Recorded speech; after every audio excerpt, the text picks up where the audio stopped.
Right, so today have a quick look at this. Now, every now and again, obviously, everyone knows the major British air rifle manufacturers. Obviously, you've got Webley, you've got BSA. But there were also other air rifle manufacturers, and quite a lot of them, who were banging out different types of air rifles through the 30s, 40s, and whatnot. And this is from one of those. And this rifle was made by the famous company Greener, who mainly, I suppose, made really nice quality shotguns, but also sporting rifles. And in fact, come to think of it, years ago when I first had my very first shotgun certificate, when I just left school, I had a Martini Action single-barreled Greener shotgun, a 12-bore. And that thing was absolutely beautiful. What a fantastic bit of machinery that was. I suppose you could say that it was massively over complex for a single shot 12-bore shotgun having a Martini Henry sort of drop block action. But it was fantastically well made and an absolutely beautiful shotgun. And from the same factory, the same people, came this air rifle. Now this one's a bit of a strange one because Greener made two types of air rifle. They made one that had a cam lock where the barrel was able to move forwards and backwards when the breech was closed, and it had a little cam on the side of it, like a little lever, and when you push that down it dragged the barrel on a cam really tight against the breech. And what this did, it gave a better airtight seal. It actually had a little lip as well on the breech that also pushed the pellet in slightly. And then we had this version, and this one didn't have that cam lock, and was stamped up by a company called the Breadlin Armoury. Now that company was owned by Greener, all based in Birmingham, the centre of British gun making at the time. And this is one of those Breadlin Armoury Greener air rifles. So it's not got the cam lock, but nonetheless it is a beautifully made rifle.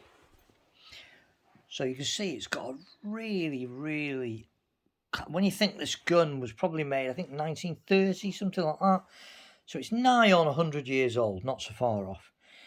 And the breech is so tight, the lockup on it is incredibly smooth. And then you can see English manufacture and the Breadlin Armoury B with the two pennants above it. Really, really solid. I mean, look at that for an underlever. That is a really strong cocking arm. Again, typical of the engineering at the time. No castings, no pressings. It's a solid bar. It's been machined beautifully to fit. And everything's so tight. No play anywhere at all. Nothing. No rattle, no movement. Absolutely zero. Trigger adjusting screw at the front. Nice stock. Metal butt plate. And unfortunately, the only downside to this rifle, which otherwise is in pretty damn good condition really, is that it does have a break, a crack in the stock that has been professionally repaired. It's been glued and bonded really tight, but it's just a shame really.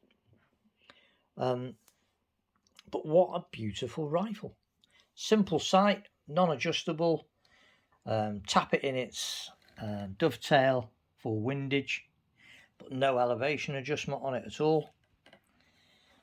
And again, a fantastic rifle.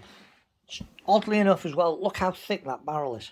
That is a thick barrel, and if you look carefully you'll see that the barrel is actually sleeved.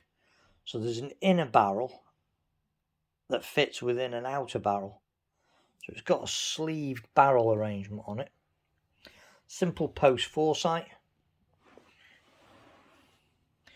Some of these are stamped with the Greener on the cylinder, but some of them just have the Breadlin Armoury markings on the breech block. And this one is serial number, it's got a very low serial number, this. Serial number is on the underneath of the cocking arm, and it is serial number 15 or 30, 15. See that? Serial number 15. Incredible. There's a little detent. Rifled barrel. Not an especially powerful rifle, but very accurate. Produces really good groups actually. I've been shooting quite tight groups at 15 yards with it. So I'm quite impressed with it. I've been using hobby pellets and getting quite good tight groups with it at 15 yards. It's just beautiful. They're so well made. They're dead solid. There's no rattles, nothing on these things. They really are beautifully made. And so simple as well. And they come up like a shotgun. It comes to the shoulder like a shotgun. Superb old rifle. Quite scarce these. Don't see many. Apparently they weren't sort of ever put into sort of mass production by Breadlin. They were made in tiny batches whenever the factory went quiet in its shotgun and firearms manufacture. So they are very, very scarce. Very scarce. In fact, the normal greeners, the ones with the cams, are probably more common than these. And this one with such a very low serial number is quite an unusual and scarce and collectible air rifle. And you certainly will not see many of these around. That's for sure.